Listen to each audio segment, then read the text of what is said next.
Hello बच्चों, कैसे हैं आप सब। उम्मीद करता हूँ सब बहुत अच्छे होंगे। एवियन कोचिंग सेंटर के यूट्यूब चैनल पर एक बार पुनः आपका स्वागत है। चलिए देखते हैं फैराडे का विद्युत चुंबकीय प्रेरण संबंधी नियम। सबसे पहले हम समझते हैं विद्युत चुंबकीय प्रेरण होता क्या है। देखिए, जैसे कोई कुंडली है और एक विद्युत चुंबक है, माने एक चुंबक है, मान लो एक चुंबक, इसको मान लेते हैं, इसको क्या मान लेते हैं, कुंडली मान लेते हैं। तो जब इन दोनों के मध्य आपेक्षिक गति होता है तो क्या होता है कि उस कुंडली में एक प्रेरित विद्युत वाहक बल उत्पन्न हो जाता है, जिसके कारण इस कुंडली में एक विद्युत धारा प्रवाहित होती है, जिसको प्रेरित धारा कहते हैं। तो देखिए, कहने का मतलब आपेक्षिक गति का मतलब क्या होता है, चाहे कुंडली को चुंबक के पास लेकर आए, चाहे चुंबक को कुंडली के पास लेकर आए, तो दोनों कंडीशन में उसमें आपेक्षिक गति होगा। जब कुंडली को चुंबक के पास लाएंगे या चुंबक को कुंडली के पास लेकर आएंगे तो ध्यान से समझिए, चुंबक से चुंबकीय बल रेखा निकलेगा, जिसके कारण कुंडली के में क्या हो जाएगा, प्रेरित विद्युत वाहक बल उत्पन्न हो जाएगा, जिसके कारण उसमें एक प्रेरित धारा उत्पन्न हो जाएगी। और इस घटना को हम बोलेंगे विद्युत चुंबकीय प्रेरण। समझ में आया? कहने का मतलब जब कुंडली और चुंबक में क्या होता है, आपेक्षिक गति होता है, तो इस आपेक्षिक गति के कारण उस कुंडली में एक प्रेरित विद्युत वाहक बल उत्पन्न हो जाती है। प्रेरित विद्युत वाहक बल के कारण ही उसमें एक प्रेरित धारा जनरेट होती है, जिसके कारण क्या हो जाता है, वह घटना कहलाती है क्या, विद्युत चुंबकीय प्रेरण। तो इसी संबंध में वैज्ञानिक फैराडे ने दो नियम दिए, जिसको फैराडे का विद्युत चुंबकीय प्रेरण का प्रथम नियम और फैराडे के विद्युत चुंबकीय प्रेरण संबंधित द्वितीय नियम के नाम से जाना जाता है, जो कि बोर्ड एग्जाम में बार बार पूछा जाता है। तो चलिए आइए देखते हैं प्रथम नियम होता क्या है। देखिए, फैराडे के विद्युत चुंबकीय प्रेरण संबंधी प्रथम नियम क्या होता है कि जब किसी परिपथ से बद्ध चुंबकीय फ्लक्स में परिवर्तन होता है, मान लीजिए परिपथ से बद्ध क्या है, चुंबकीय फ्लक्स में क्या हो रहा है, परिवर्तन हो रहा है, तो परिपथ में एक विद्युत वाहक बल उत्पन्न होता है। हमने क्या बताया कि जैसे मान लो एक कुंडली है और यहां पर क्या रखा गया है, चुंबक रखा गया है, यानी सिरा और यस ध्रुव है।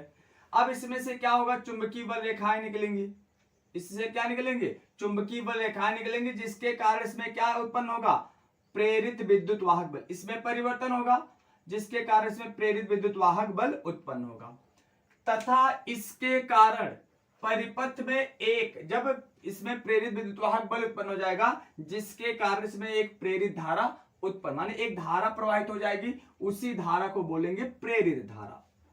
और यह धारा तब तक प्रवाहित होती रहती है, मतलब इसका अस्तित्व, इसका प्रभाव, जो धारा उत्पन्न हो रही है, इस धारा का प्रभाव तभी तक रहेगा जब तक हम चुंबकीय फ्लक्स में क्या करेंगे, परिवर्तन करेंगे। जब चुंबकीय फ्लक्स में परिवर्तन जो हो रहा है बंद हो जाएगा, तो धारा बहनी क्या हो जाएगी, बंद हो जाएगी।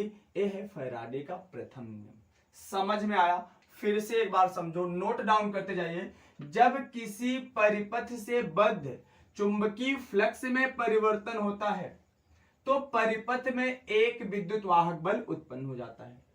हमने क्या बताया, कुंडली है, ये चुंबक है, इसके बीच आपेक्षिक गति होगा। आपेक्षिक गति का मतलब या तो कुंडली को चुंबक के पास लेकर जाओ, या तो चुंबक को कुंडली के पास लेकर जाओ, इससे चुंबकीय बल रेखा निकलेगी, जिसके कारण इस कुंडली में एक विद्युत वाहक बल उत्पन्न हो जाएगा। और इस विद्युत वाहक बल उत्पन्न होने के कारण क्या हो जाएगा, परिपथ में एक प्रेरित धारा भी उत्पन्न हो जाएगी। और जो धारा उत्पन्न हुई है, इसका प्रभाव तभी तक रहेगा जब तक उस कुंडली के चुंबकीय फ्लक्स में क्या होता रहेगा, परिवर्तन। माने जब तक चुंबकीय फ्लक्स में परिवर्तन होता रहेगा, तभी तक इस कुंडली में विद्युत धारा प्रवाहित होती रहेगी। यह है फैराडे का प्रथम नियम। उम्मीद करता हूं समझ में आ रहा होगा। चलिए द्वितीय नियम देखते हैं क्या होता है इसी संबंध में, अर्थात जो प्रेरित विद्युत वाहक बल उत्पन्न होती है चुंबकीय फ्लक्स में परिवर्तन के कारण, इसके संबंध में बताया फैराडे ने द्वितीय नियम बताया क्या, कि प्रेरित विद्युत वाहक बल का मान, जो विद्युत वाहक बल उत्पन्न हो रहा है, उसका मान चुंबकीय फ्लक्स में परिवर्तन के, अर्थात हमने क्या देखा, चुंबकीय फ्लक्स में परिवर्तन होगा तभी विद्युत वाहक बल उत्पन्न हो रहा है। तो इसका मान चुंबकीय फ्लक्स में परिवर्तन के ऋणात्मक दर के बराबर होता है। अर्थात कहने का मतलब होता है E बराबर minus D phi upon d T. कहने में E विद्युत वाहक बल है, चुंबकीय फ्लक्स में परिवर्तन मतलब फाई मान चुंबकीय फ्लक्स होता है डी बाई डी टी अर्थात D phi upon d T, इसके ऋणात्मक के क्या होगा बराबर। जहां क्या है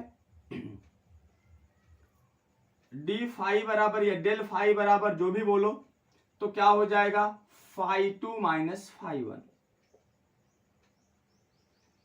ठीक, या del phi upon del t कर दो, इसको हम ऐसा बोल सकते हैं del phi upon del t बोल दो, कोई दिक्कत नहीं, del phi upon del T.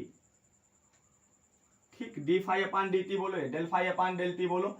अब देखो यदि फेरों की संख्या n हो, फेरों की संख्या क्या हो n, जब n हो n से मल्टीप्लाई तो E बराबर माइनस n, चाहे D phi upon d T लिखो चाहे del phi upon d T लिखो एक ही चीज है। तो ए होता है फैराडे का विद्युत चुंबकीय प्रेरण संबंधी द्वितीय नियम। यहां से आंकिक मान निकालने के लिए, विद्युत वाहक बल का आंकिक मान निकालने के लिए फैराडे का द्वितीय नियम प्रयोग किया जाता है। तो इतना समझ में आया, तो इसको नोट करिएगा। आज के वीडियो सेशन में बस इतना ही, फिर मिलते हैं एक और ऐसे ही बेहतर टॉपिक के साथ।